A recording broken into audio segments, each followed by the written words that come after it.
Welcome to Compas on the beat. We have arrived NFL Wildcard weekend, and it's not super. Do not give me the super Wildcard weekend. It's a regular weekend. I know there's more games now with the seven-team format, but it's just a regular weekend. But I am excited that we got all the matchups that we were all looking for. At least I think. Rams versus Lions, Texans, Browns, Steelers, Bills, Dolphins, Chiefs. I don't really care about that one, but I'll let you know in a bit. And then we got what we have. I'm already blanking. Buccaneers, Eagles, and I know I forgot one, but whatever. We're gonna break it all down soon here on Compas on the Beat. I'm Gilberto Manzano. People know me as Gilbert or Gil. I cover the NFL for Sports Illustrated, and I'm a co-host and a co-founder here on Compas on the Beat. But I'm not alone. We got the voice from Compas on the Beat, Vic, the producer, Victor Javier Corona. How you doing, sir? Doing good. Excited to be in Wild Card weekend. We got a lot of good matchups. Can't wait to break that down. But we're gonna get started with a couple of headlines here with all the coaching carousel going around. You got Bill Belichick and the Patriots parting ways. You have Pete Carroll the Seahawks shockingly letting him go, and then or mutual. I guess he's staying with the team as a consultant, and so we have a lot to get into, Gilbert. So let's go ahead Yeah. and if you want to do some promos, or do you want to get right Yeah, into the just headlines? Yeah, let people know. Don't be shy. If you're watching live here, drop a comment. And if you have a takeaway, a question, or I already see a comment from Pedro Ramirez. You're not related to Fernando Ramirez or Dan and Diego, Dan Ramirez. But shout out to you, Pedro La Ramirez, here on Compas on the Beat. No problem with that. But eventually we'll get a Manzano or even a Corona on the chat. But Pedro, shout out to you. And you're the first one to comment today. Don't be shy. You want to talk about the NFL playoffs? You want to talk about that coaching carousel that we're going to break down in a bit? You want to talk about sports betting? No more fantasy football unless you're into like postseason fantasy football. I don't play that. You might need to find a hobby if you're really into postseason fantasy playoffs. But nothing wrong with that. But yeah, give us your comments in the live chat. We're gonna answer everything here. Either me or Victor. We're gonna break it all down. But yeah, it is a unique time of year because I feel like the playoffs are kind of an afterthought right now. People are so focused on the coaching firings, the coaching vacancies. Even Nick Saban retired yesterday, so people are saying it's a memorable week because you got the legends stepping down.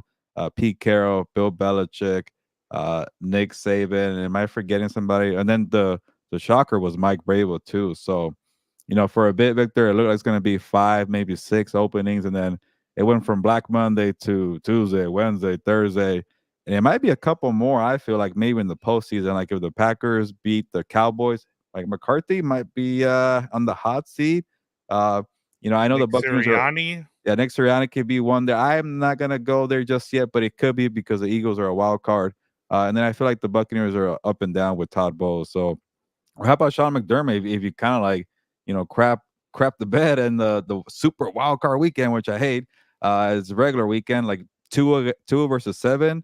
The matchup there, it could be Sean McDermott. So, hey, let me know in the chat. You feel like it's gonna be two, maybe three more openings after the postseason.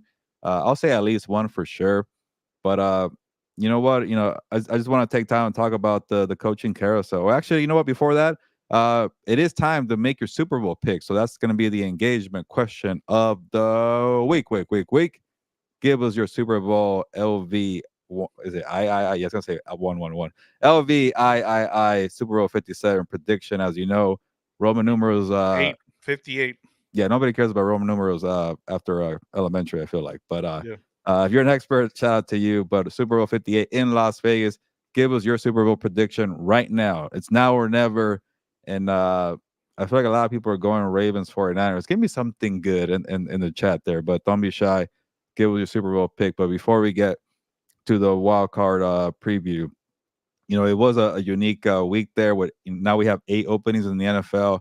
Let me give you the list: Chargers, Raiders, Panthers, Titans. I can't even remember. Commanders, Falcons, Patriots, Seahawks, and a little bit. I'll try to give you my early predictions of where people might land. Like I'm still undecided about who goes where. Maybe Victor, you could help me out here, but Yep. uh, maybe we could start with this. You can help me. You can maybe guide me here. what is the most notable thing that occurred to you regarding the coaching changes and the coaching vacancies? For me, it was the fact that you saw Pete Carroll. I think um, we all expected Bill Belichick and the Bills to kind of part ways, and then Mike Vrabel, you kind of saw there was a kind of like a little war for power between the general manager and him.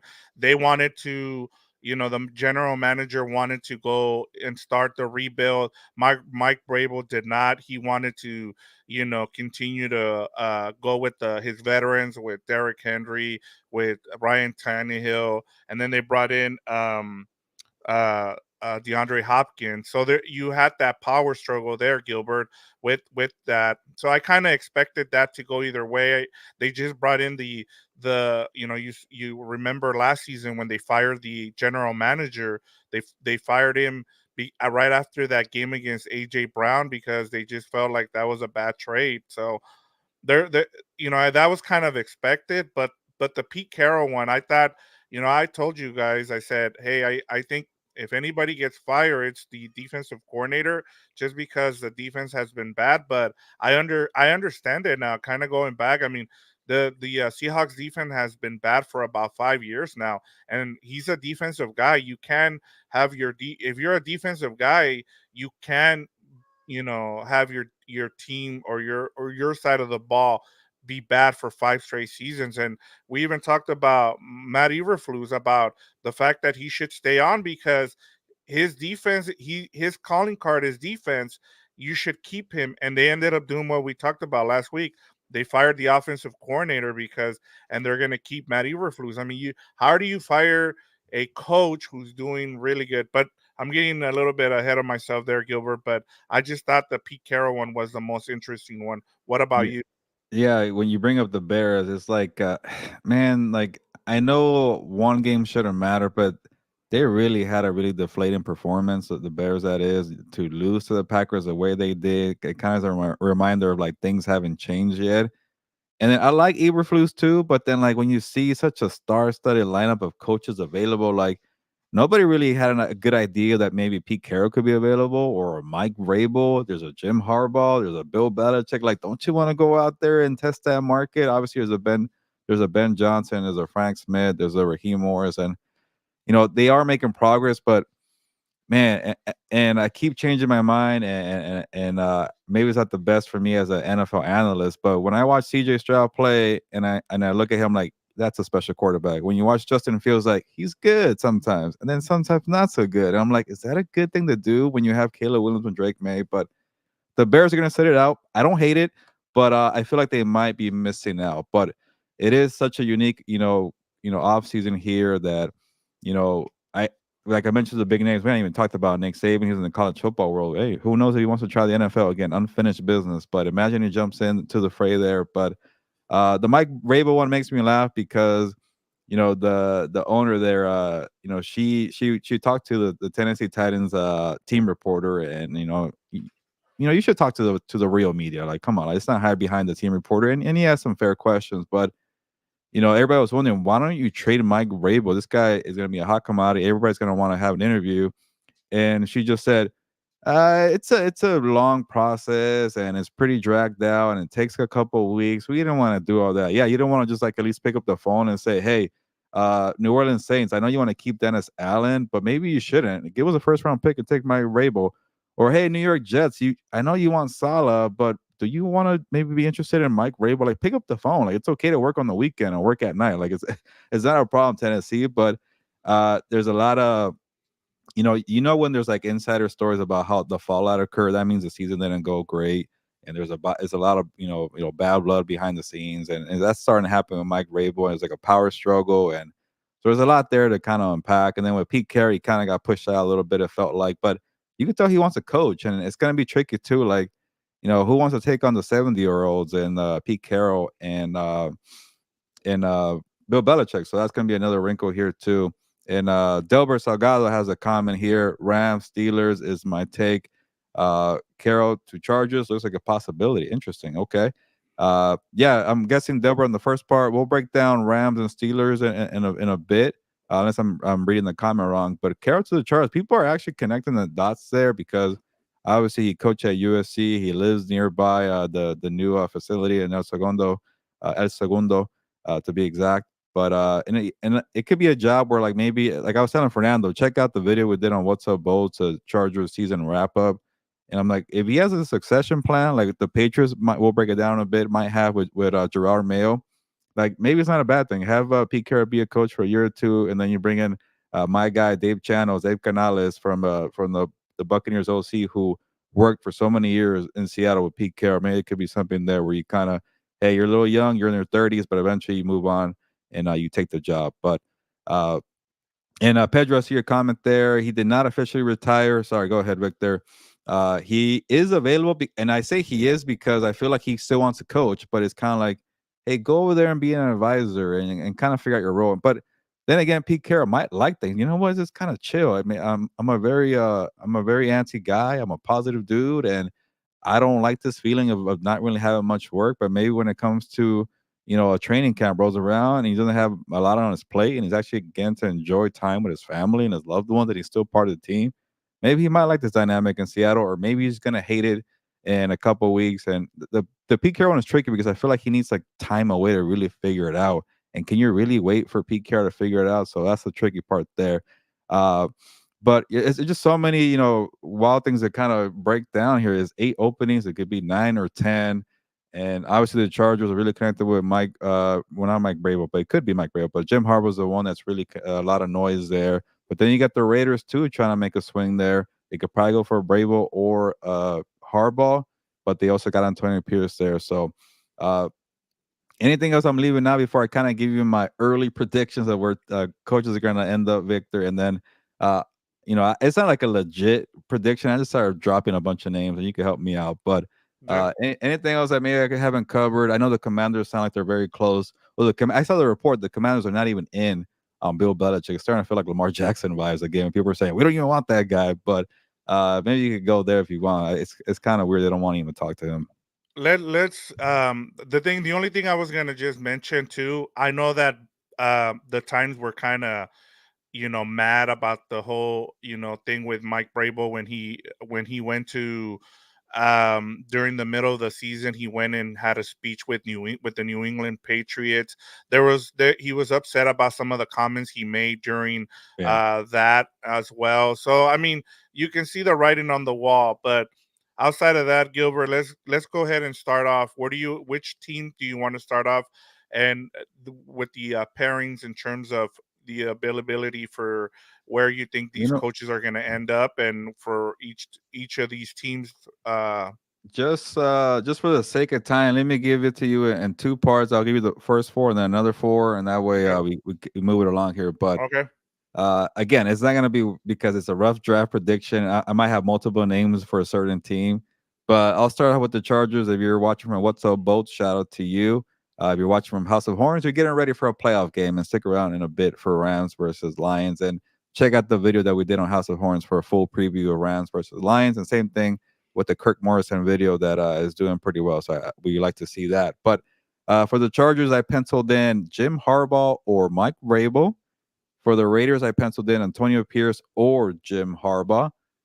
Panthers, I just penciled in Ben Johnson. It feels like Tepper's going to throw a bunch of money. You can't say no to Ben Johnson. And the fourth one on this first part, the Titans, Frank Smith. I think he's a good offensive mind, a very respected coach, a very likable coach.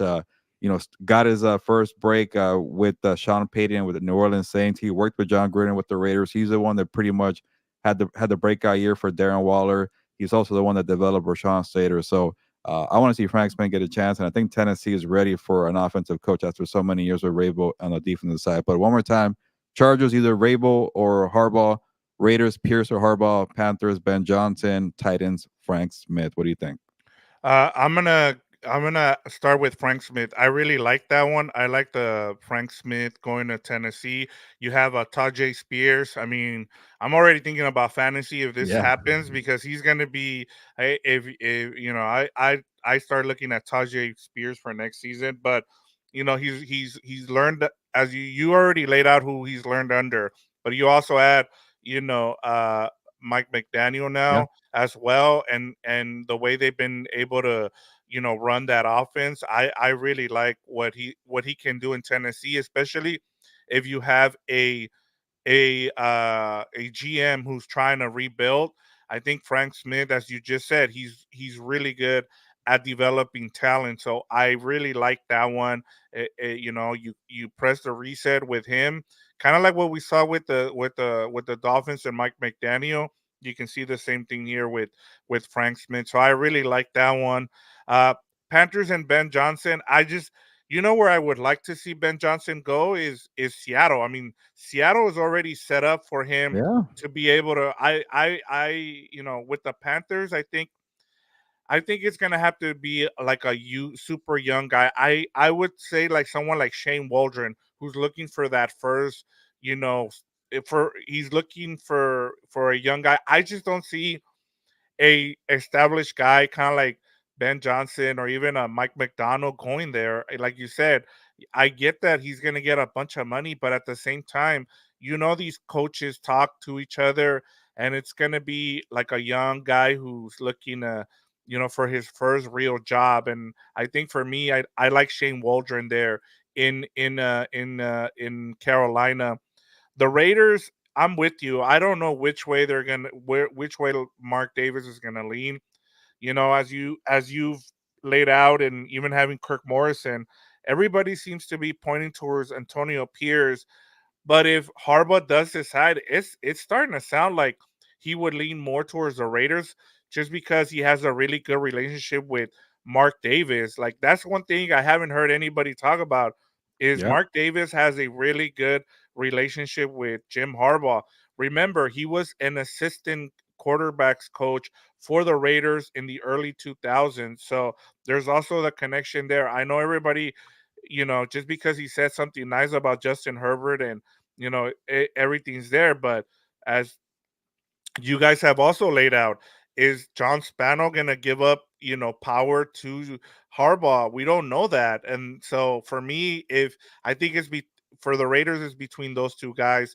And then with the Chargers, until they show me that they can actually go and pay for somebody, I'm gonna go with the cheaper guy. So I would say, if there's, there a guy like the OC of the Texans would be a great option Bobby for. Slowick. But yeah, that's who I would look for the Chargers. And then yeah, so that would take care of those four. So, and let me ask you something. Why Mike Brable to the Chargers? Is there like a connection there, or is it just, have you heard anything? Well, I know that they want to do a setup. They want to set up an interview with Mike Vrabel, so there's something there. And I do believe the Chargers when they say they want somebody with experience. I think they've done the first time around. That's why I don't really pay attention too much to the first time around. But you're right. It could be a bidding war for Harbaugh. Definitely, it could be a bidding war for Vrabel. It could be a bidding war for Bill Belichick, and who knows? Maybe Pete Carroll. Maybe Pete Carroll could be the one because like he's an older guy, and I don't think he's gonna have a lot of opportunities, and he wants to maybe live in California. Maybe they make a deal where it's nice and easy. But yeah, you're like that's why we should probably even do like a power rankings of the top coaches available. Like who's gonna be the one sought after? Is it gonna be Brable? Is it gonna be Harbaugh, Belichick? Like there's just so much star power. Like you better have a deep pockets. You better have a nice check there to hand somebody if you get in a bidding war. So. Uh, yeah, so like, what if they get? And that's a good thing about the Chargers. They have 3 or 4 people that who have experience and they have big names. They're like, hey, if you lose the first 2 bidding wars, you got the third option too. So, uh, yeah, I won't even like. I really feel like it's gonna be one of those like a Bill Belichick or what's Pete Carroll maybe. Pete Carroll, the more I think about it, the more I'm starting to like it. But especially if there's like succession plan. But if it's not, it could be like maybe a Dan Quinn. It could be a Raheem Morris. I know they're talking to a Leslie Frazier. They're talking to Steve Wilkes. These are all former coaches, so they could definitely go a cheap route. But I think if they do, it would be an experienced coach. So, but I don't know. There's too much. There's a lot of pressure on them to deliver, and I think it's gonna be one of those 4 names I keep alluding to. But if like they're not gonna change their ways, I do not see Bill Belichick, seeing hanging out with the Spanos family and they're cutting corners. So that's why I didn't put him in my top two. And Delbert, yeah, I don't know with Raheem that's a problem with having so many very talented candidates and big names, but it's good that there's more openings. Like if like now that that's like eight, I was getting word for Raheem Morris when it was five or six. I'm like, it might not be his year, but now with eight and maybe possibly 10, I could definitely see him getting a chance again. He was a runner up for the indie job last year, and he lost it to Shane Steichen. And I hate this also too how people always focus on offensive background. So now it's like you got to have a big name, you got to have an offensive background. So that's kind of the terrible part for Raheem Morris. But yeah, so we'll see. It's gonna be a bidding war, especially for Jim Harbaugh, Mike Vrabel. I think those might be the top two guys. I think because people are gonna be ages. I feel like with Bill Belichick and Pete Carroll, so it might be 3 and 4 after that. But let me give you my second part here, and it does involve Raheem Morris going somewhere. But for my next four, the Commanders, I think Mike McDonald's a heavy favorite. But then you hear Mike Vrabel like, oh, you got to pick up the phone at least. I think one of those two could be an option there. Obviously, they are not interested in Bill Belichick, apparently. Maybe a Harbaugh could be a sneaky play, but I think Harbaugh really wants to be on the West Coast. That's why I always go to either Seahawks, Chargers, or Raiders. But just to give you two names on the Commanders, Mike McDonald, Mike Vrabel. Mike McDonald, because I feel like the Commanders' new owner, Josh Harris, he really likes the structure that the Ravens have. So maybe you kind of bring somebody with a Ravens background and kind of copy that way there. And then with the Falcons, Bill Belichick is a favorite there for some reason. I don't know if I see it. So I'm going to give you one more name, and I think Raheem Morris could be the guy there because he was an interim head coach, and maybe Arthur Blank's like, yeah, I messed up. Raheem Morris is well liked in the organization. Obviously, it's hard to win when you're an interim head coach, but I think he did a lot of good things there. He might get the job there if they whiff on the big name. And then Patriots, Gerard Mayo. I'm starting to believe that. It's a lot of reports like, hey, they already checked off all the boxes. They've been talking to the NFL. This is their plan. They kept trying to keep them saying, hey, don't go talk to anybody else. We'll give you more money. I'm starting to believe the Gerard Mayo thing, but Mike Bravo is going to be my just in case background option there. And then Seahawks, it's going to be people are always pointing the finger at Dan Quinn, but don't count out Dave Canales, the OC for the Buccaneers, because he was a Pete Carroll for so many years. He was a quarterbacks coach. He's the one that really helped out Geno Smith break out. And then he got that he probably the opportunity from quarterbacks coach with Geno to be in a first time play caller with Tampa Bay. And we've seen what Baker Mayfield has done. So I think there could be something there with Dave Canales, or maybe him and Dan Quinn get together and go back to Seattle. But I think I talked a lot there, but hopefully you remember my four, 6 names there. Yeah, I like the Commanders one with Mike McDonald or Mike Brable. That makes a lot of sense.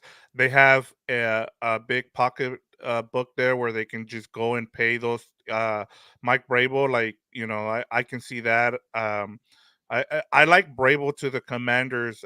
For a long time I thought the easy choice was Mike Brable to the Patriots, but I do like what you're saying in terms of Gerard Mayo. He's been there for a while. It seems like he was a predecessor for a long time. It was Josh McDaniels, now is Gerard Mayo. It would seem kind of, you're going to hold on to him for all these years and not give him the job. Just doesn't seem like, why would you go through all that? The Falcons and Bill Belichick, I've, I, I'm with, I've been hearing the same thing that you've been hearing in terms of Arthur Blank. He's really wanting to take a big swing for a big name guy. So another guy to kind of keep in mind here too is Pete Carroll. That's another person. I don't know anything, but that's a name just to keep in mind there, just because he would be ready to go. Just his personality just fits with the Falcons. I think he would be great. And I told you, I think they should keep their defensive coordinator there. I really like what he's done. He's brought a lot of the elements from the Saints over, and the Falcons have been really good. And then I gave you, I know you, the Seahawks. I like Dave Canales or Dan Quinn. Dan Quinn seems like the favorite there, just because of what he coached there. But I'm just surprised that Shane Waldron isn't getting any consideration for it. Um, he was the one that was the offensive coordinator. For the past few years there as well. He's from the he's also from the Sean McVay tree. So Yeah. and he's also in line to he's already he's interviewing with the Bears for the offensive coordinator position as well. So I don't understand why Shane Waldron isn't being looked at by the Seahawks, but I think it's Vic because they're getting their ass kicked every single year by the 49ers and the Rams. So they're like, we want something new here. We can't figure it out. And right. I think that's why they force Pete Carroll out. It's like, dude, we need a young mind to compete with Kyle Shanahan and Sean McVay. And like they're like, well, we already had Shane Waldron here and we got swept by the 49ers and the Rams the last few years. So Yeah, no, I and think that that's makes part of total it. yeah, no, that makes total sense. I mean, I mean, when you're getting beat by those two guys, I understand. That's why, like someone like either a defensive guy who's bringing in new for like a new like a Mike McDonald would be great. Like that would be someone Yeah. to kind of They got a lot consider of there talent if that's the way defensively. you want to go. But instead of an offensive guy, like even a Raheem Morris, like but we'll see what happens there. But that takes care of everybody. Is there like a wild card, Gilbert? Like, is there somebody like the Cowboys like we talked about, or the Eagles get rid of somebody? Do you see like I know Fernando said keep an eye on Belichick to the Cowboys if Mike McCarthy Yeah. gets fired? Yeah, I definitely could see that. Like if you're the number 2 seed and it's all set up for you to like if he doesn't go to at least the NFC title game, I think he gets fired.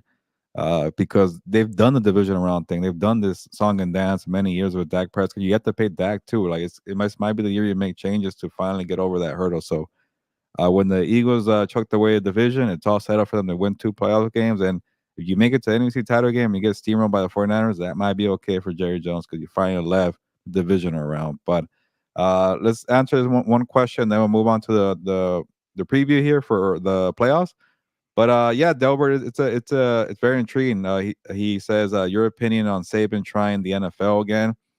Yeah, it's kind of like a random retirement. After people were very shocked by it, and I don't know how his contract is structured. Like if he tries to go over to the NFL, will Alabama be pretty annoyed and block it? I don't know how that works, but you would think maybe some unfinished business there, and I think Fernando brought it up. It's like the college football landscape is changing, and maybe he's tired of all that, all the NIL and the transfer portal, things like that, and maybe he wants to go back to the NFL like Jim Harbaugh, unfinished business, and obviously Harbaugh got a lot more further than Nick Saban. He really struggled in Miami, but then again, when you win so much in college football, walk out a legend from that sport and go retire. But yeah, I don't.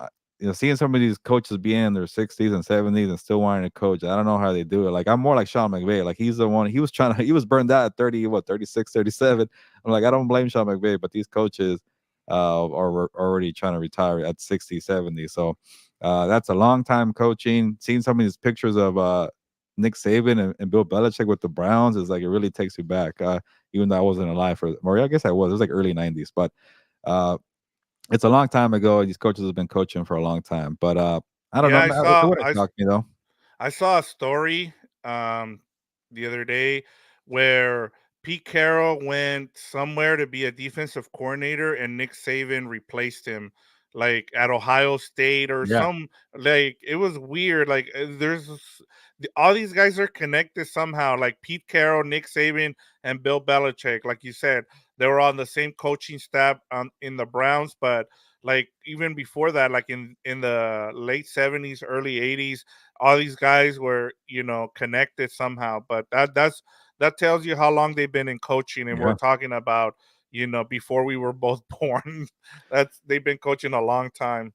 Yeah, so if they retire, we're gonna miss them. If not, then we'll see what they do on the next chapter. But let's start breaking down some of these wild card games. Vic, let's go in order with the schedule. Yep. First one, the game that if you're in the first game on the Saturday slate at 1:30 p.m. Pacific, that means the NFL expects low ratings from you. It's kind of like what It's is it? the NFC South Bowl. Like Yeah, I mean yeah. the AFC South. It's either going to be an NFC South team or AFC South, but it's usually an AFC South team. So, but I'm actually very intrigued about this matchup: Browns at Texans. C.J. Stroud, Joe Flacco, Miles Garrett. You got the D'Amico Ryans. Actually, it could be the winner of this game could win Coach of the Year. I know Coach of the Year voting already ended. It's a regular season award, but Kevin Stefanski and D'Amico Ryans, a nice little matchup there. And you know, like everything tells me that the Browns are probably going to win handily. They have the better team on paper. They have a very dominant defense. They're getting healthy. They have like what almost 2 weeks rest because the last time they really played was a Thursday night football game where they beat down the Jets. They rested all their starters for that Bengals game, which is good for Flacco. It's good for everybody who is dealing with injuries. But they do have to go on the road. They have to go to Houston, and they have to face you know I want to say, maybe a top three quarterback in the AFC right now, or maybe top four because you got Mahomes, Allen, and Jackson. But they have the quarterback advantage of CJ Stroud. Stroud's a special cat. What he did against the Colts, especially that go ahead drive at that age, and it wasn't a playoff game, but it felt like it. It was a win in your end game, and to lead his team like that without no Tank Dell, without Robert Woods, without Noah Brown, and they also had injuries on the defensive side. No Jonathan Grenard, Will Anderson Jr. is dealing with an injury, so he really carried them on their back. And same thing with Nico Collins. That's a very lethal connection. But you know, the Browns are -2 favorites or they're road favorites. But to me, I've been backing the Texans all year. They've been good to me, so why go away now? I'll take a home underdog right here. I got no problem with that. So I'll take the Texans for the upset, and I'm expecting some magic from CJ Stroud. But everything else I laid out before that does really concern me. Let me give you some things to kind of think about, Gilbert. So, one of the things that we've seen from the Browns since Joe Flacco has taken over is he's averaging at least 2 interceptions a game. So that's kind of something to think about. And as you said in their matchup earlier matchup, there was no CJ Stroud, there was no Bernard, there was and Flacco has never lost in the wild card round. If he's able to pull off this win, he now takes over the record for most playoff wins. He's tied with Tom Brady at the moment. So there's also that. One of the things that the Browns do really well is they're the number one team in terms of play action. Guess what the Texans are bad at? They're bad at covering teams with play action. They're the last in that. So there's also that. But one more thing to kind of keep in mind here, and I'm going to go over to the Browns defense.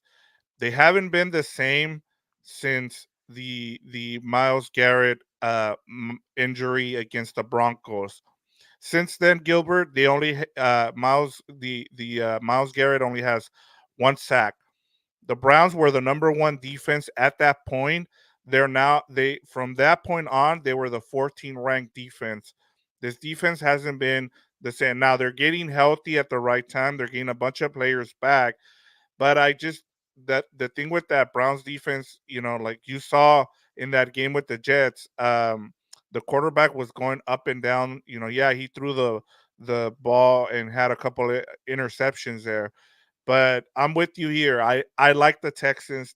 I just wanted to give you some things to kind of think about, uh, just because why this matchup is really good. But I'm with you. I like the Texans in this game to cover. And I like them to win in this game. I know a lot of people are picking the Browns, but I just think that CJ Stroud I think he's gonna have a good game, and they're also healthy. Like their defense is getting better, and I can see D'Amico Ryans throwing some wrinkles at Joe Flacco, especially after seeing him. Yeah, the other thing too, to help us with this prediction, like the Browns defense doesn't really do well on the road. Like they got lit up by the Colts, they got lit up by the Ravens, they got lit up. I'm trying By to the blank. Rams, The by Rams, that's the the one. yeah, And they didn't really get lit up, but they lost to the Seahawks in Seattle. So and they uh, lost to the Broncos, if I'm not yeah, mistaken, that right? was really ugly too. So that West Coast trip for them was pretty bad. But some of these games were without Joe Flacco. Like that's the thing too. Like I think the defense realized that like, okay, we don't have to be special anymore because freaking Flacco is making it work offensively. So that's kind of makes them a very dangerous team. And but also like if Flacco's gonna keep doing this all year, like is he gonna Exactly. are we expecting him to keep doing this? And you know, and Joko's been great. Like he finally Yeah. figured out how to reach his ceiling because he's been so dominant in flashes, but then he's never had a string like this good. So, but after that, they're like, if Amari Cooper is still dealing with injuries, like they don't have a lot of depth at wide receiver. Like Elijah Moore's been okay, and that's about it. I feel like so.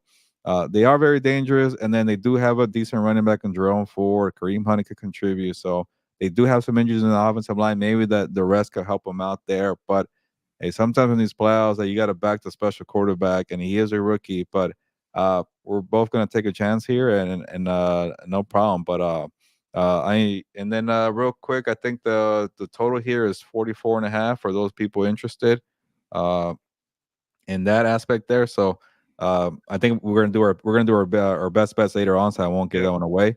Yep. But yeah, I'll take money line on the Texans, and yeah, I'm ready to move on to the next one Yeah, of the before we weekend. move on, let me just give me a quick answer here. Do you think this would be a different storyline if it wasn't Flacco and it was Deshaun Watson? Like I feel like we're kind of scheming over it, and I Yeah, I mean every and like I get the Joe Flacco thing just because he's an older quarterback, but he also had some problems there where he wasn't well liked in some of his stops, and so I'm yeah, happy for Brown fans, and I'm happy that it's not this Sean Watson because I yeah. think we'd be talking about a whole completely different, storyline here, Yeah. Gilbert.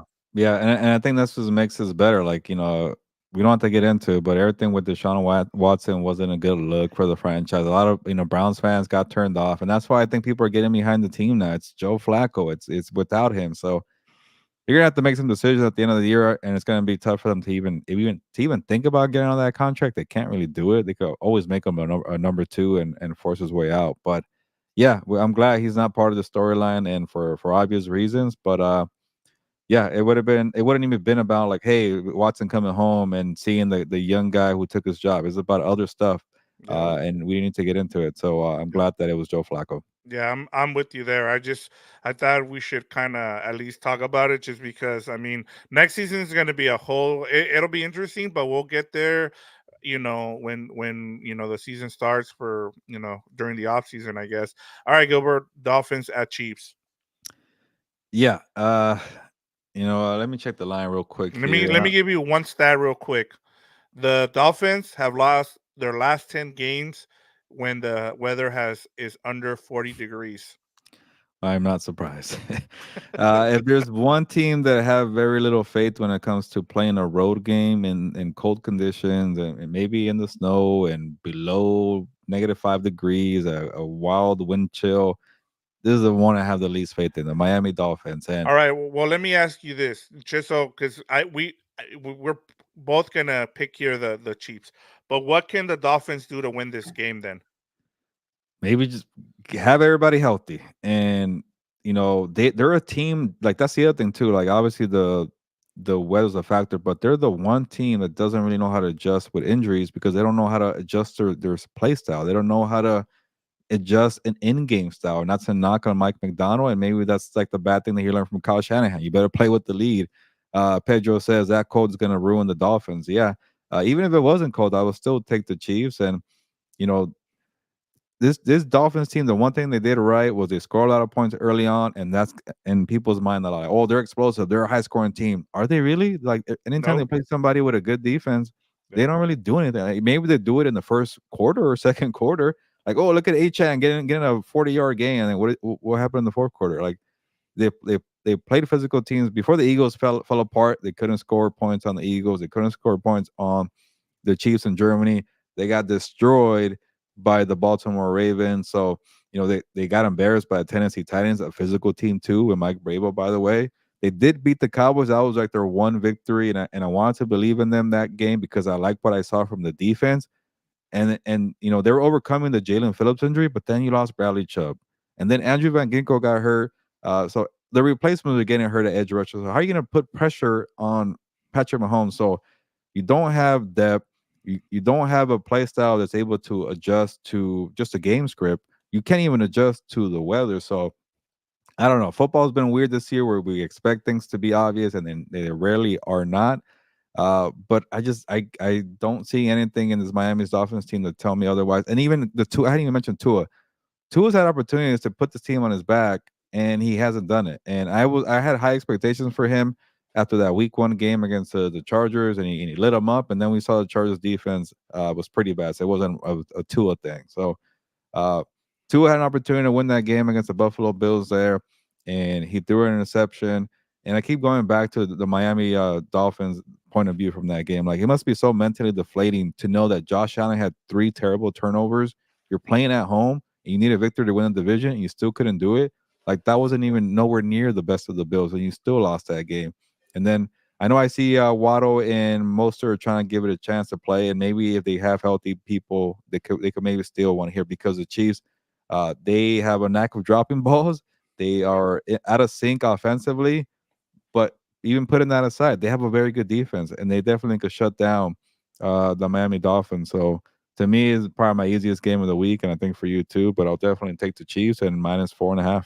Yeah, no, I'm with you. The only thing I'll say, Gilbert, and we talked about this, when we were previewing that Bills Dolphins game, I think it comes down to Big Fangio, and you know, I want to see what he can do. Where does he line up Ramsey? Does he put him, to cover Kelsey, or does he do it against Rice? I mean, there's a lot of things that he can do. I get it. A lot of the guys got hurt, but there's a reason why he's the mastermind behind that defense. Now go out there and show it. We already know, as you broke down what to expect from Mike McDaniel. We get what he runs, and we make excuses. I feel like at least people around the league do for him, and that's okay. We know what to expect now. We know that we shouldn't, you know, we shouldn't think that this Dolphins offense is going to get in any better. It's not explosive, as you mentioned. We know that now. But I think if you have any chance of beating the Chiefs here, it has to start with Big Fangio. I think if they win this game, we saw him pressure Josh Allen. He got him to turn the ball over.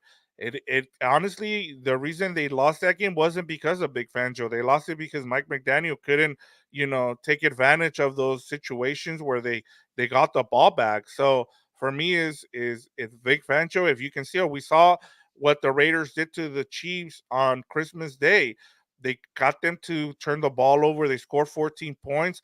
Their offense was only able to score 6 points, and they still beat the Chiefs. So I think that's where it starts for me, is what can you cook up if you're a Big Fangio, because I can't rely on getting anything from Tua and Mike McDaniel in this game, Gilbert.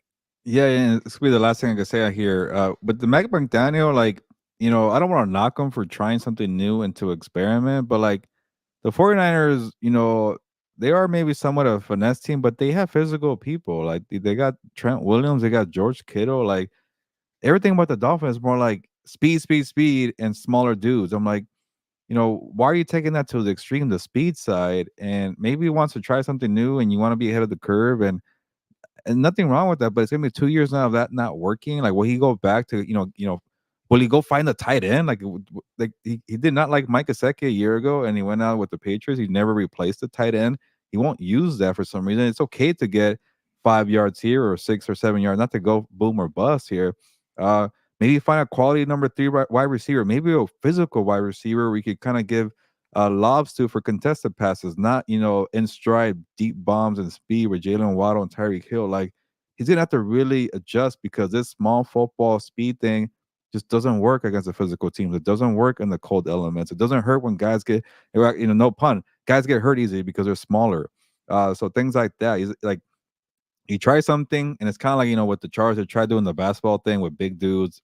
It bit him. It hasn't really worked. And he tried doing the track speed, and it hasn't worked. So, nothing wrong with trying new things, but you gotta figure out this game is physical. You need big dudes. You need to have maulers. You need to have uh, guys in the trenches who don't mind pushing a couple people's people now and then. So they were starting to get that on defensively with Jalen Ramsey and, like you mentioned, Vic Fangio, but they're just decimated with injuries. That that could have been their one thing to help them out here, but they don't even have that. But yeah, I don't know with Mike McDaniel. We'll see what he does, and we'll see what if Frank Smith leads them to. What do you do to kind of evolve? But what's the next one, Vic? We got Steelers at Bills. I think the line is plus it's -10 for the Yeah. Bills. Yeah, it says, I kinda you're gonna give her a bet later, but I kinda stayed away from this one, but because I just don't know what to expect with the Bills. I just expect the Bills to either blow out the Steelers or just keep it close because they've been doing that since, they went on like, even when they got this five-game winning streak, who have they really blown out? They got lucky with the Chiefs, they barely beat the Chargers, they barely They beat the blew out the Patriots. Cowboys. Yeah, it's actually just a one one team, so it's not a good thing for the Cowboys. So they blew out the Cowboys, but, you know, I will take the Steelers plus 10, but I will take the Bills to win this game, like, in an ugly fashion, and also too, like, it's gonna be, I think that one's expected to have snow, pretty cold too, high winds, very chilly.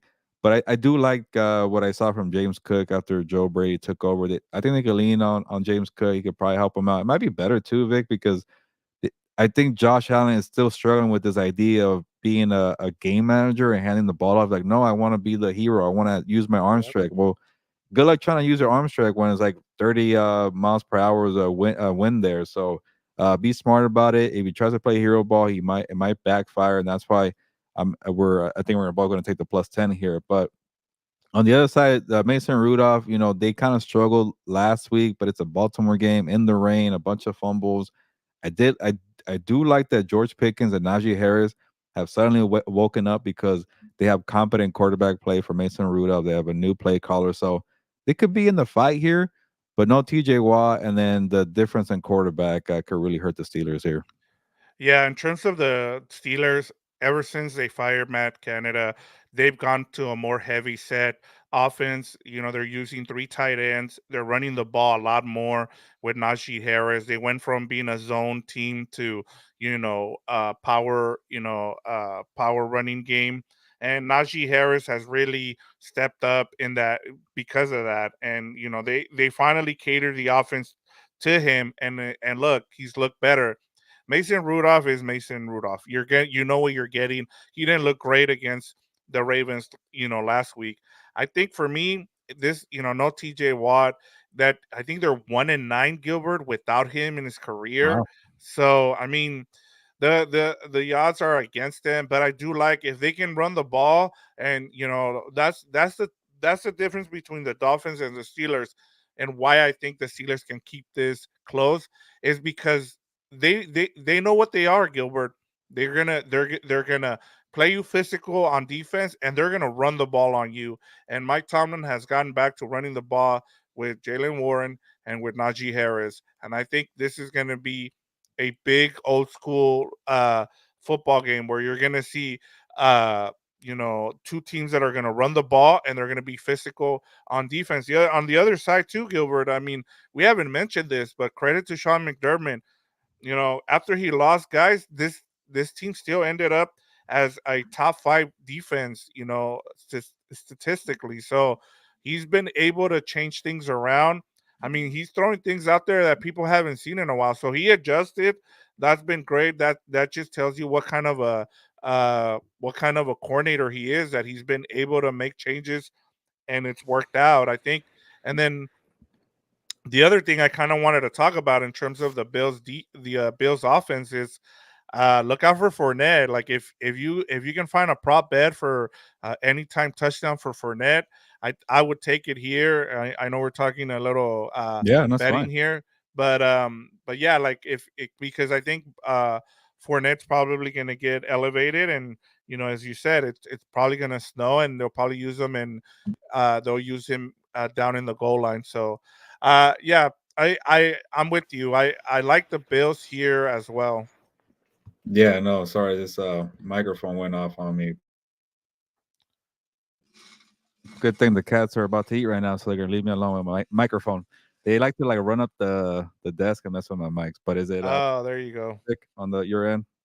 Yep. Okay. We're good here. All right, let's move on to you're going with the Bills as well, right?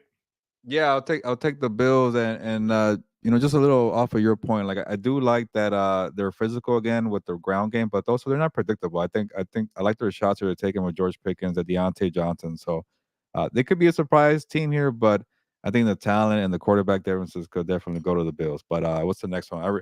it's also weird that we're having three AFC games first before an NFC playoff game. Right, and that's the next one. It's Packers at Cowboys.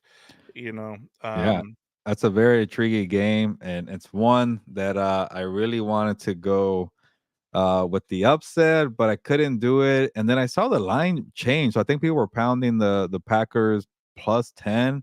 Now it's all the way down to +7, unless I was looking at some other crappy sports book. But everything I'm seeing now, it's +7. That makes it a little more difficult to bet on the Packers against the spread, uh, or with the spread there. So, but the reason why I thought about the Packers maybe having an upset is like I like what Jordan Love has been doing. You know, I was praising Jordan Love before the season. I think I mentioned that I like what I saw from him. I even went and made a bold prediction, and I had the Packers winning the NFC North. It did not work out that way. They made the playoffs, so he made me look good. And there were some rocky moments. He had to kind of learn.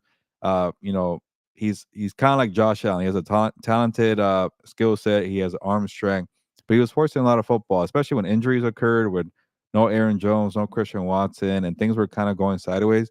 He relied on his skill set, and he got in trouble that way. I think, uh, Matt LaFleur did a good job of saying, "Hey, tone it down. Just keep trusting the system." And those are things he couldn't do with Aaron Rodgers because Aaron Rodgers was just doing his own thing out there with the audibles and changing things at the line of scrimmage. So I think Jordan loves trusting the process. And then when everybody returned to health there, they also lost Bakhtiari, the left tackle. They lost a bunch of people. So it was a process there.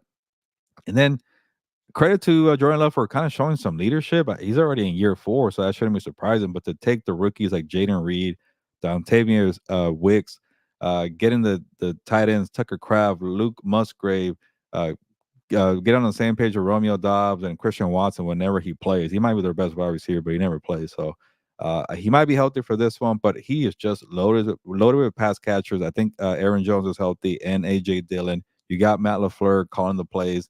The defense is a problem with Joe Barry, but that defense actually finally stepped up in Chicago last week, or in Green Bay against Chicago. They stifled Justin Fields there, but they're still young.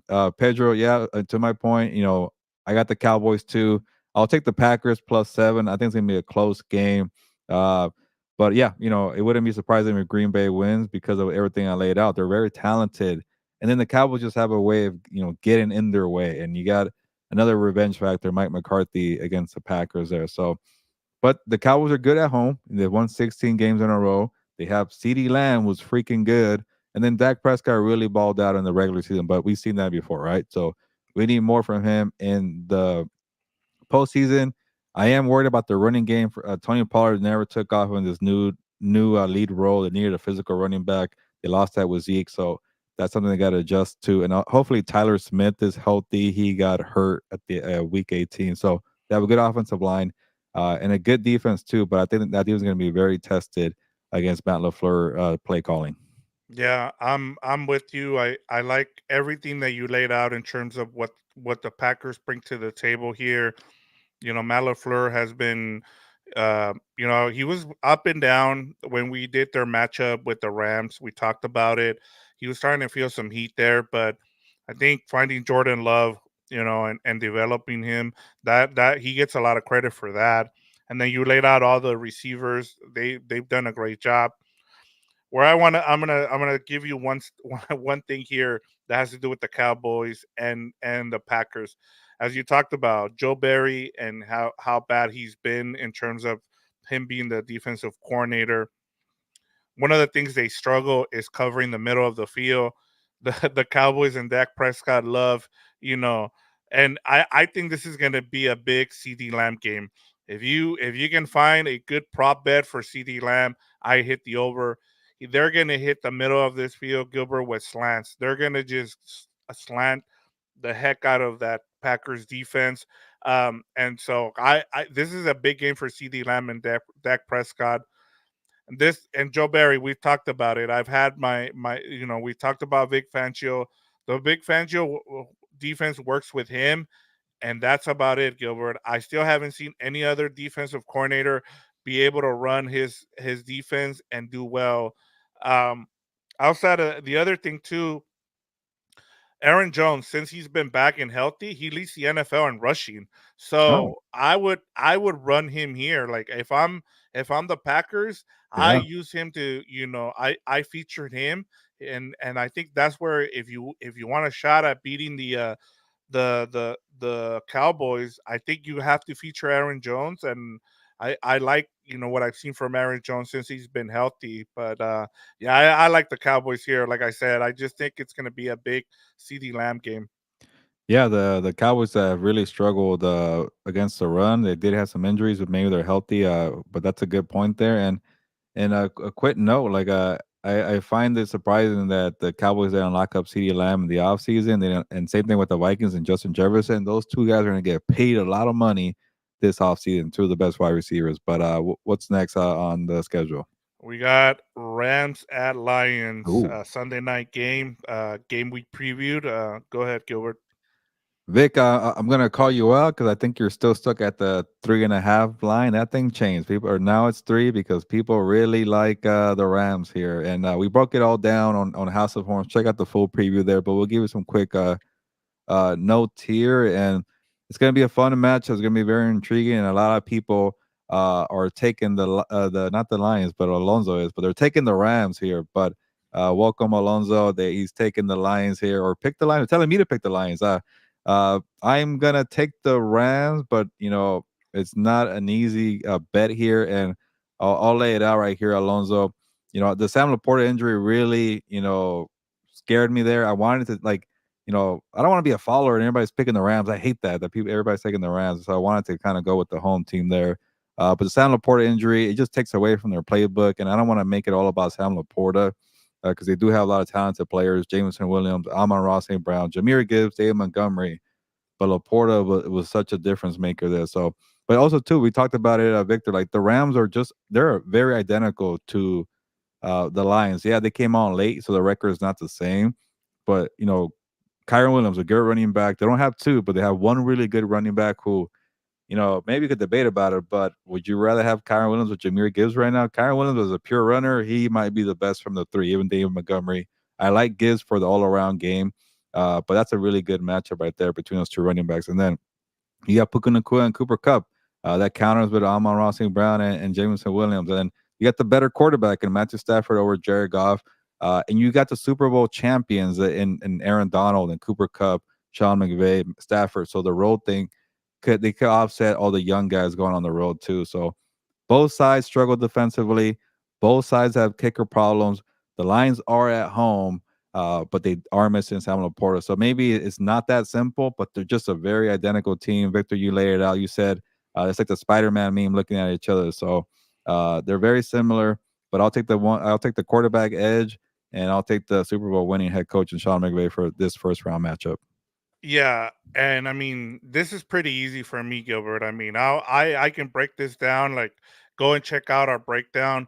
But I'll just say this: the Rams have the better coach and the better quarterback. And there's no disrespect towards the Lions. The Lions have been good. They're a great story. They haven't made the playoffs in over 30 years. Last time they were in the playoffs, they lost to the Green Bay Packers and Sterling Sharp and Brett Favre back in 1993. So I understand, and I understand why Lion fans are not happy with the fact that it's Matthew Stafford coming back home instead of it being, hey, we have a great storyline. This is the first time we're in the playoffs.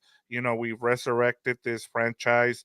You know, there's a lot of people who, have always taught they were kind of like the Clippers for a long time, and now look at the Lions; they're doing great. But the one thing I do worry about with the Rams, Gilbert, they're last, like dead last in special teams. They have like a really bad special teams.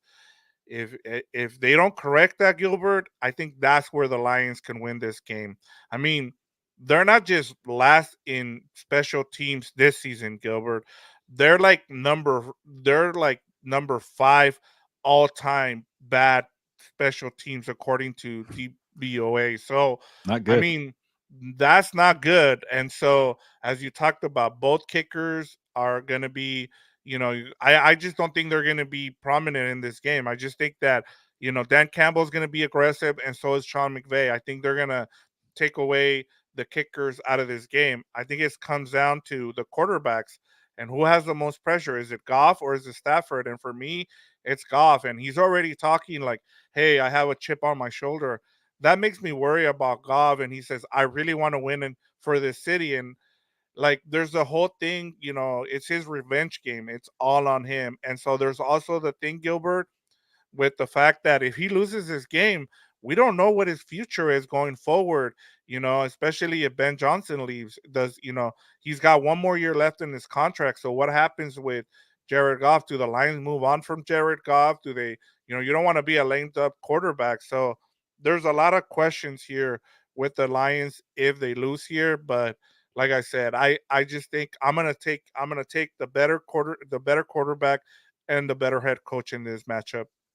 Yeah, and I just looked up that Sam Laporta actually spoke to reporters today, and he's saying he's optimistic about playing this week. So I don't know if it's the mind games, and then if he does play, how healthy he is. But I hope he plays. It'll be best on best there, and yeah, you laid it out perfectly. And check out our interview with Kirk Morrison too. He broke down, how Raheem Morris and the defense could play Jared Goff, and he struggles with pressure. And the Lions offensive line is still very good, but they haven't been as good as last year, and that's why the turnovers picked up for Jared Goff. So we'll see how they play with Ernest Jones, Aaron Donald, Kobe Turner, Byron Young. Like, I feel like the Lions might have maybe a little more playmakers defensively than the Rams, but the Rams have a lot of people who know how to do their assignments pretty well. They have a good scheme, and they have Aaron freaking Donald in the middle too. So and don't count out Ernest Jones. But yes, it's good. And to your point, the special teams definitely scares me, and people like to focus only on the kicking game. But all around, that unit is really bad. Punt return, kick return, punt blocking, whatever you want to talk about, long snapping, any type of phase in special teams, gunners, whatever it is, they're pretty bad. And I think about that game that the 49ers won in Green Bay, right? The Packers were the number one seed. I think there was a year that the Rams won the Super Bowl, but the 49ers beat the Packers because they couldn't play special team. They had a bunch of bonehead Yep. mistakes on special teams in the snow. It was their game, their environment, and they blew it because they couldn't do anything on special teams. So that matters. I could definitely bite the Rams in the butt. But again, I don't feel confident. I know the Rams are the trendy pick here. But then again, I would just bank on the quarterback, the experience, everything that you mentioned, Victor. So I think we agree there. I don't know. That's a good thing if we're agreeing, and the rest of the country seems to agree.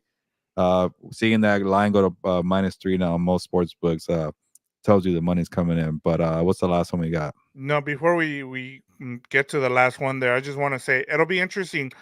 Tyler Decker hasn't been that good lately for the last couple of weeks. I think he's allowed like 12 to about, or I think 7 sacks in the last 5 games. So I want to see where they line up Aaron Donald, if they line him in front of him, just because we know that the Lions interior of that offensive line is really good. So I wonder if they try to take advantage of it by putting Aaron Donald in front of him there. So just something to keep. And then there's going to be a lot of stunts there with but the last thing I'll say before we move on, Gilbert, I think the Lions are going to run the ball a lot here in this game. I don't think we're going to, especially without Laporta. I just think they're going to try to, use Gibbs and Montgomery and feature those two guys, and I think it's going to slow down the game. And we might not get that shootout that we're looking for. It'll probably be a low scoring game. I don't know. Kyron Williams and Jameer Gibbs know how to take it to the house. Like even if they run the football, man, it could be high scoring. But Yeah, true. That's a what's up, good point. Jorge? Yeah, you saw me earlier on the Chargers season wrap up show on What's Up Boats. Yeah, working hard on this Thursday. No Thursday night football, so I had a little more time to do both here. But welcome for the postseason preview here. Yeah, I've been live all day, and then but you're probably gonna miss Dan Diego because he's not doing the Gilberto chant on this one. I won't make Victor do it, but thank you for always being supportive and seeing us when we go live and jumping on and dropping a comment, Jorge. But we got one more playoff game to break down. Eagles at Buccaneers. How are you? How are you looking at this one? Yeah, it's kind of, I hate that it's a Monday game because you kind of just forget about it and you don't care. It's a good game though, I feel like, but I already gave you two underdogs in the Rams, which the Rams don't feel like underdogs to me, but give me the Rams and I give me the Texans. So I'll give you Right. one more underdog here, and I'll take the Buccaneers +3 at home. I don't know. I feel the Eagles just feel like they want to go home. They're a little fatigued. They're an older crew. They don't have linebackers. They don't have DBs. Jalen Hurts dealing with an injury, and I should have checked the injury report on the Devontae Eagles. Smith. I mean, But go ahead. the reason too with the Eagles, like I made up my mind before, but they're on the Monday schedule, so they don't practice like fully today, Thursday, and they might be a walkthrough, so they don't really practice until Friday, like a real one. So we don't know what the hell's going on with Devontae Smith, Jalen Hurts, and AJ Brown till I think tomorrow, but I'm not gonna wait till Friday to make my pick here. So if those guys are banged up, it's not a good look. Then you got like a mess with the defense, with the you're gonna trust Matt Patricia to call it a good game. The pressure to Nick Sirianni as it get into him, it just feels like a collapse here that we're all just waiting for them to go away. But it wouldn't surprise me. They have the talent edge. They have the experience edge. They have the better quarterback edge. They have a lot of edges here, or advantages. But you know what? I just seen too much where I kept trusting this team. Go beat the Cardinals. Nope. Go beat the Giants. Nope. So I think they lost 5 out of the last 6 games. It's They funny were because 10-1, Gilbert. yeah, after that Bills game when they got 10-1, they went the opposite way of the Bills. The Bills won 5 straight, and the Eagles lost 5 out of 6 there. So and then like you're to your point, Victor, you mentioned it, when they got to 10-1, they're like, and I kept saying, well, they're finding a way. That's fine, they'll get there. And you're like, the way they're winning is not a good look, and then they just collapse. So you called that one right away. So I'm gonna go with the Buccaneers just because they're at home. I'll take a home underdog here just to kind of give me a calculated move. I don't feel good about it, but I like what Mike Evans does. I like that they've won a Super Bowl too. They actually have more experience, probably, if you think about it, because they won the whole damn thing and the Eagles lost. So Antoine Winfield Jr. is a great safety. Who's going to get paid. He Yeah. did not get the Pro Bowl. I don't know why, but they got some good corners. They got some good pieces there. I think that's why Todd Bowles is a little bit on the fence because he's not able to put that young talent and that championship experience together defensively. They have some bad games, they have some good games, and then Baker Mayfield finally cooled off. Like maybe it's a good thing that the Baker Mayfield roller coaster went down a bit against the Panthers and the Saints, so it could go up again for the playoffs because Yeah. it's always going to be some kind of downfall with Mayfield, no matter how good of a job Dave Channels is doing out there in Tampa Bay. So give me the Bucks for the upset. I don't feel good about it, but what do you think? Yeah, I've been torn between this matchup because I'm with you. Everything you laid out is perfectly well said. There's also the thing about the fact that Todd Bowles is really good at blitzing, quarterbacks. And one of the things that Jalen Hurts in his 3 years as a pro can't seem to figure out is how to not only uh how to play against someone who blitz him, but also not having Shane Steichen has really hindered him because they're not able to give him good play calls to go against a blitz package, and that's been part. The other thing, Gilbert, is from what I read, he still hasn't even gripped the ball. Wow, not So good. that's not good at all. But one of the things that I remember at the beginning of the season, I said, I didn't get this right. One, I don't understand why people don't like to. I give you, I say, 5 new teams are going to make the playoffs. The other thing is the NFC East is always going to have a different division winner. When I told people, hey, the Eagles are going to be a wild card team, it's like you're smoking.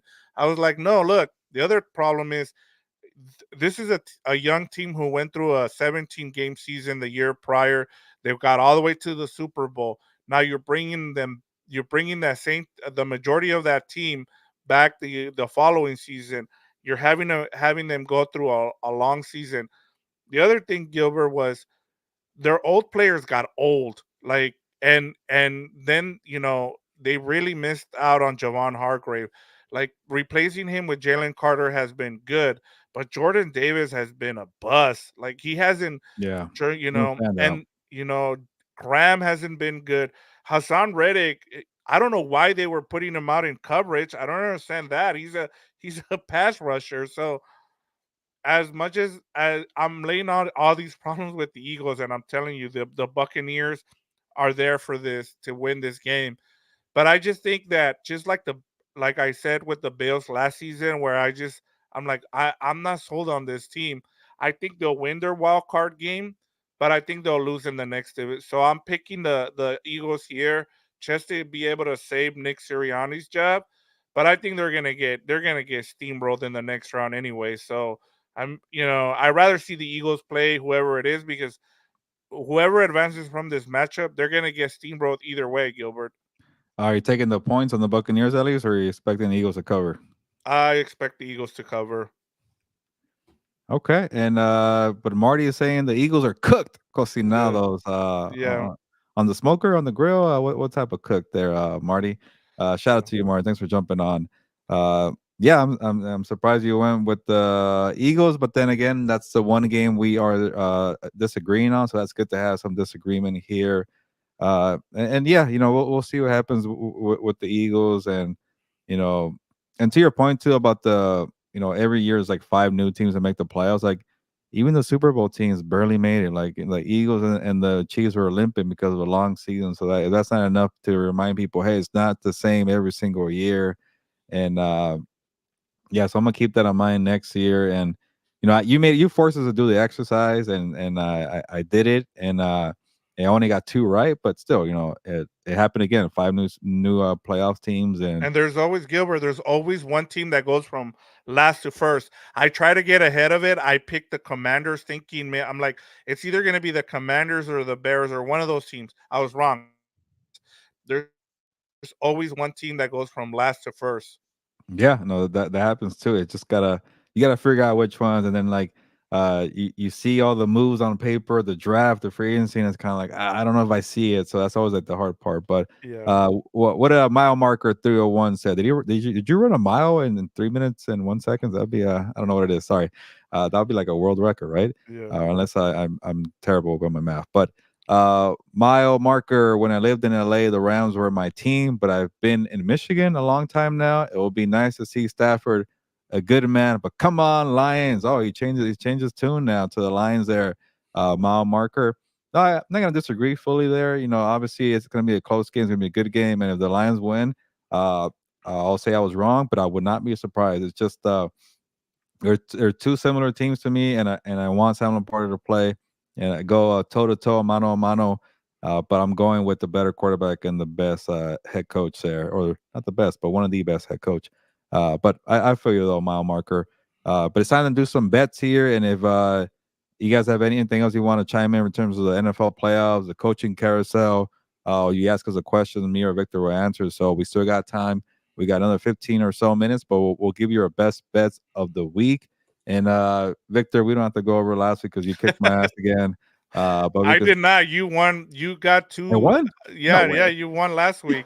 You got two out of Yeah, five. that's why I thought I I only lost. I got got one two out out of of five. three. Well, go ahead. Yeah. Sorry.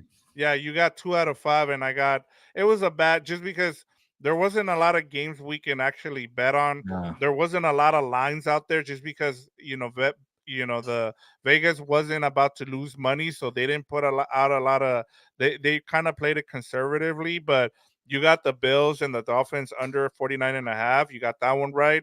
And then you got the Jets and the Patriots Right. under All of them uh, were under, Vic. I should have just yeah, gone under in all of them. yep, exactly. Especially for the last week of the season. The only one I got right last week was that Texans versus Colts. I just went with the pick 'em. I picked the Texans, so that's the only one. So for the season, we finished. I have 103 points, and you have 82. All right. If you want to explain to the Closing the people, gap. But yeah, what we do is well, let me read this comment here from Extreme. You were yep, on our it House was of Horns channel yesterday. So shout correct. out to you for coming back, Extreme. We appreciate that. And hopefully you like the analysis. We try to kind of give you a little bit of both sides. And I know we're both picking the Rams here, but you came back for a reason. So maybe you do like the breakdown here, Extreme. And yeah, that if Eminem's on the sideline there, uh I don't know, man. I might have to change my pick here, but that's pretty cool. Eminem's going to be on the sideline there for Sunday night. And didn't he have like a tweet that was pretty funny that went viral? Eminem after the Lions won the division, he was like, "What do you say? Oh, I Yeah, did he it." said bring back Ben Johnson. Well, that too, but he was like, "Oh, I did it," and he's like, "Oh, I meant we did it," or something like that. He like Yeah. had to fix his tweet there, so it was pretty funny. But welcome back, Extreme, and I'm glad you like the content here, and I can't wait for Sunday Night Football. It should be a great game all around. If the Lions win and Eminem's on the sideline, I'm gonna be like, man, I was wrong. I should have. The second you told me Eminem was out there, I should have changed my mind. But we'll see what happens. And but yeah, on the best 5 bets that we have here, if you're new to the show, we pick 5 bets, but we kind of have like a point system.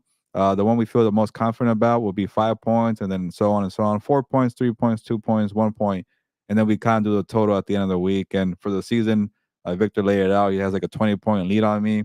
I had a good start, but then I really faded like the Eagles there. So maybe I'll catch up here for our best bets. And we'll And get to Delver yeah, Salgado's comment after best bet. So I mean, yeah, our betting locks of the week. So Delbert, just hang in there, and we'll get to your question. Yeah, thank you, Daryl, for the question. We'll get to it pretty soon. But for me, the one I feel most confident about, but this is the one we were split on. So give me for my 5 pointer the Buccaneers +3 over the Eagles. Maybe the Eagles win the game, but I think it's gonna be pretty close. But maybe even a push if it's 3 points. Some of these lines are really are changing. I think the I want to see the Bucks might have been like a +4.5. So maybe people are taking the money on the Bucks here.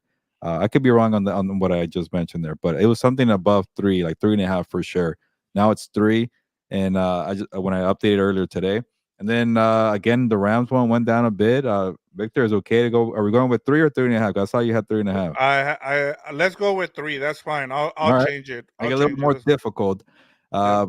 But my 4 pointer, I'll take the Rams +3 over the Lions. So maybe the Lions do win, and I get my bet here on the Rams covering by 3.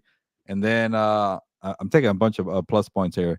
Give me the Packers +7. I don't feel too good about it. I wish it was 7.5, but that's another one that's going down too. So taking the plus points, people are pounding that right now, and it's changing a little bit, so making it a little more difficult. I want to say at one sports book I saw it was like +10 Packers, but that was yesterday, so things have really changed. Unless that one was tripping, but my 3 pointer was Packers +7. My 2 pointer now is give me the under in the Ice Bowl of the Yes. Chiefs Dolphins, and it's 43.5. And yeah, people think the Dolphins can score points. No, they really can't, and they're gonna play in a cold environment. They're gonna play a very good Chiefs defense with Chris Jones, and then also the Chiefs offense can't really score points. So maybe they'll run the football by Isaiah Pacheco, and I'll get the under on the 43.5. And for my last one, Bill, I don't feel too good about this. So that's why my 1 pointer. Bills, Steelers, I'm taking the over 35.5. Remember last week, Victor? I'm like, why is it 35.5 for Steelers Ravens? It feels too low. And I took the over and I kept watching that game. Like, nobody's gonna score a freaking point because they're fumbling every other play. So I got burned on that one. And then you see the Bills weather report. We're in Buffalo weather report. High winds, gonna be a snowy game. But it feels too low for a Josh Allen game. Like, even if they score 20 points and maybe the Steelers get 14, I still get the or I guess it'll be 34. But it's an easy path, I feel like, to get to 35.5 when you have a Josh Allen, when you have a playoff setting. Like, remember last week it was like the Ravens backups. Like, maybe the Ravens could have scored 30 points by themselves. Who knows? But Yeah. I'm taking the over on the 35.5 Bills Steelers. Those are some good ones. I like them. All right, let me start off with my number 5. I'm going with the Browns and Texans under 44.5. Um, Browns Texans. The reason I like this as the under is because the Browns are getting a bunch of their guys on defense back. And then they, as you talked about, they're getting some of their they rested some of their guys. So there's also that. My only concern when I forgot about this, Gilbert, is their cornerback got hurt today during practice. I'm blanking on his name. The one that he hasn't been playing for a while now. It's Denzel it Ward? Yes, Denzel Ward got hurt Oh wow, during I didn't even see practice. that. So that's the only thing that worries me Okay. about this bet. But like I just think the Browns are going to keep it close, and it's going to be, it's going to be a defensive struggle for both teams. I think Flacco's going to throw a couple of interceptions. So give me the 44 and a half under. My number 4 is the Rams +3 against the Lions. We talked about it.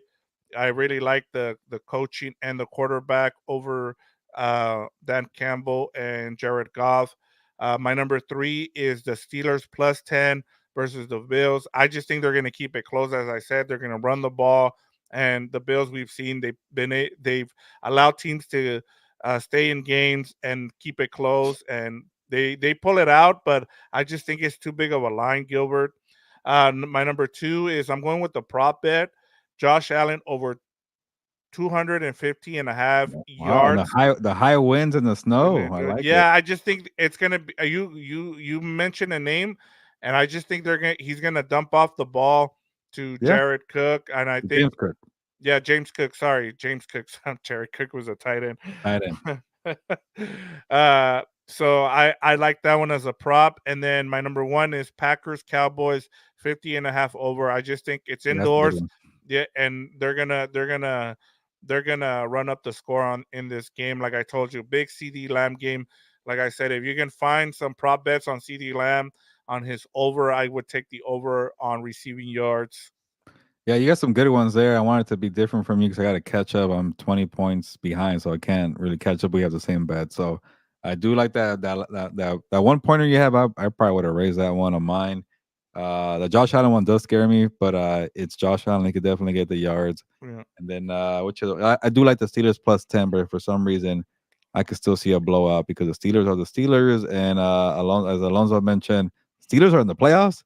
Yeah, they somehow made it, and maybe I'm the jinx here because when they lost to the Cardinals, that was maybe 4 or 5 games ago, and I said they're not making the playoffs. This team stinks. They have Kenny Pickett. They can't score points, and they went on to lose to the Patriots, and they lost to the Colts. I'm like, cool, I got my pick right. I counted out Mike Tomlin. It's okay, we'll be fine. And then they go to Mason Rudolph, and they win 3 games in a row, and everything broke their way. The Titans beat the Jaguars, and they had a backdoor entrance into the playoffs. And I'm like, ah, crap. That's what I get for counting out Mike Tomlin. So hey, but I did not see the Miss Mason Rudolph quick rise, but there was a couple glimpses last week that the Mason Rudolph train about to hit a wall here. So we'll see what happens. But yeah, they are in the playoffs. They somehow made it in, and it is a little surprising. But those are our best bets there. And before we head out, maybe another 5 more minutes. If you guys have any more questions, we'll answer them. But right now, I'll get to Delbert's question here. With this coaching carousel, your opinion on what the great football organizations you would choose, or what are the great football organizations you would choose? So, yeah, it's actually a good question. We've been discussing it. Obviously, people want to get from the Rams, they want to get from the 49ers, they want to get the Baltimore Ravens.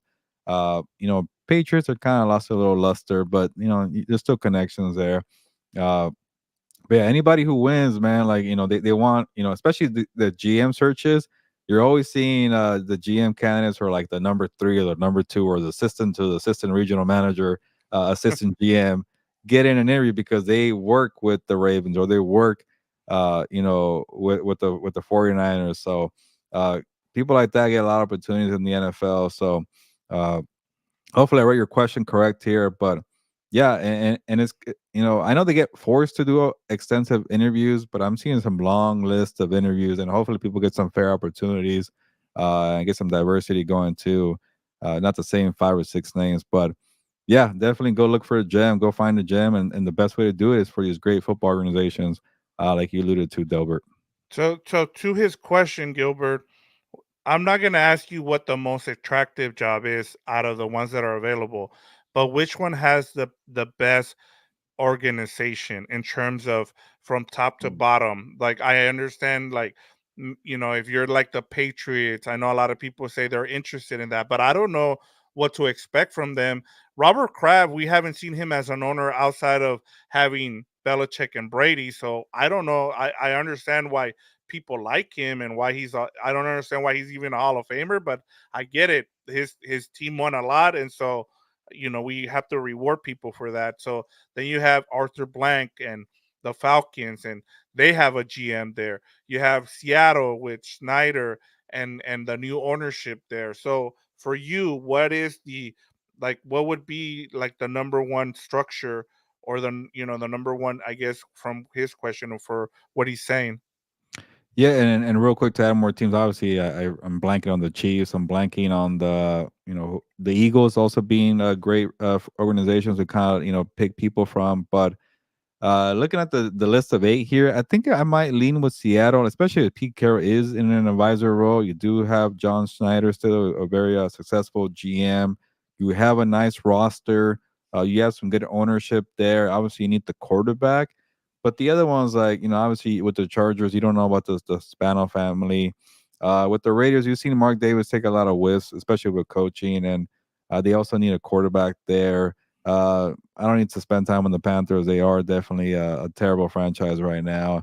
The Commanders seem like they're on the up, but it's a brand new ownership. I get that this Josh Harris person has done pretty well because I don't care about hockey, but somebody was telling me that the Devils are doing well. I'm like, cool, good for him. The 76ers are doing well. Well, this is football, so I don't know what to expect there with the Commanders. They've been a dumpster fire for many years. And credit to Ron Rivera for making them respectable. I know he got fired, but he made them respectable. He had to clean out all the mess, all the lawsuits, all the crap like that, and he did that. So shout out to Ron Rivera. So they're a little bit on the up, on the up. And the Falcons, I don't know, they kind of just seem like a nonchalant franchise. They kind of go with the motions and the flow. And is like go get a quarterback, and they never really did it. So, but they've had some success there in Atlanta. So maybe from this list here, it could be number 2. Is it the Patriots? I like Robert Kraft, but like they've lost for the last 3 out of 4 years. They're going through uncharted territory. So I don't know what's gonna happen with Gerard Mayo. That is the plan there, but and again, I don't know what's going on with the tight ends because the owner is seems to want some changes, and maybe it wasn't the best approach. But I think Seattle might be my number one. I don't know how you feel about that.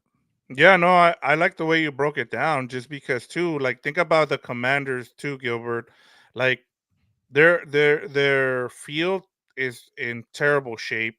They're thinking about moving the team. At least when they were with Dan Snyder, they were thinking about moving it to Virginia or somewhere.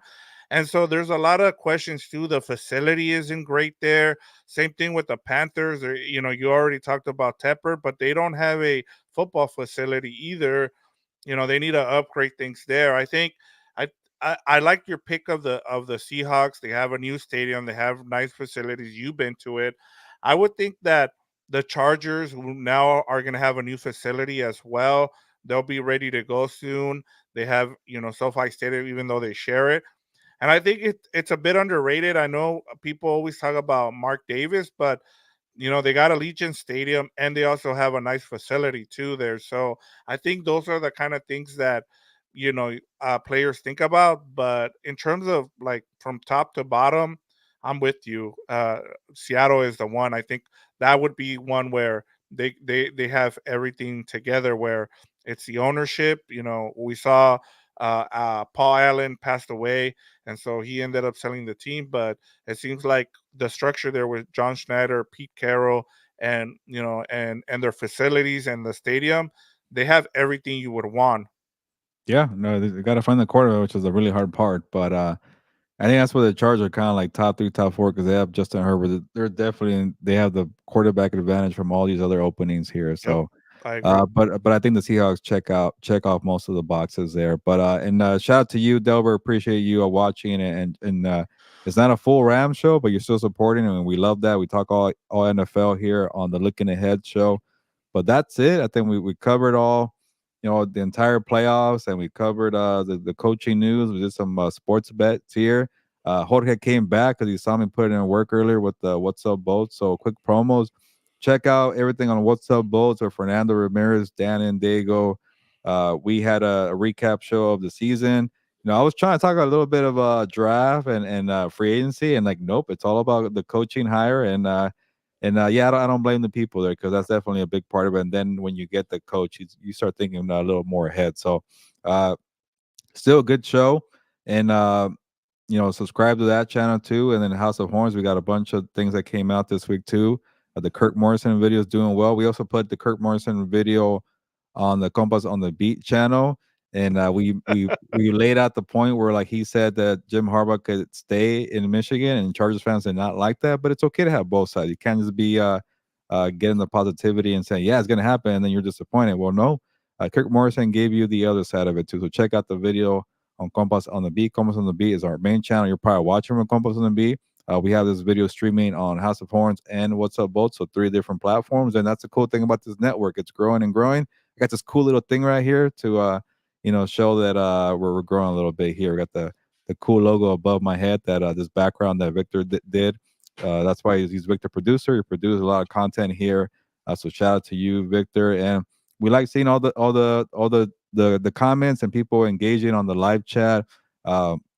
We like people, also helping us grow. Because I keep asking for donations because we're trying to get to Super Bowl Radio Row. So you can help us out there. Check out the links in the description. We have a PayPal link for donations, and we'll use the money for equipment. We'll use the money for housing, and just to create content, and just kind of all these guys work their butts off to hang out with me and just chat football after they're done working in the daytime, and then we're spending a lot of nights here. And then you guys make it so much easier, so we really appreciate that. But if you want to help out, check out the links in the description. If you don't want to just give us your money, that's okay. Check out the merch website, certifiedcompas.shop. You get a Compas hoodie, you could get a Compas hat, shirt. We got a bunch of things on the website, and that will help us too with getting some equipment and things like that. And then the third way is just watch one of the live channels here, and maybe you could give a donation through a super sticker, a super chat, super like, or super whatever. And we've been getting some of those coming in too, and it means the world to us. So just some quick promos there, how to help out the network. But overall, people hanging out with me and Victor on a Thursday night definitely goes a long way as well. Yeah, and it's been awesome to see just the growth on all 3 channels. So, and then I'm sure you guys got a lot of feedback on that live show that you guys did on What's Up Both. So that's Yeah. pretty cool to see just how much the all 3 of these channels are growing. I know people were upset were upset about that Harbaugh video, but hey, Kirk Morrison laid it out there, and he gave some good points. So that's all you can ask for. Yeah, nothing wrong with giving your opinion and keeping it honest and being authentic. So that's okay. But anything else, Vic? Are we ready to go? We're ready to go. Close up Cool. shop. All right, enjoy the football games, and was it Saturday football, Sunday football, and that Monday night football game as well. So, good luck with your picks. Good luck to your respective teams if your team's in the playoffs.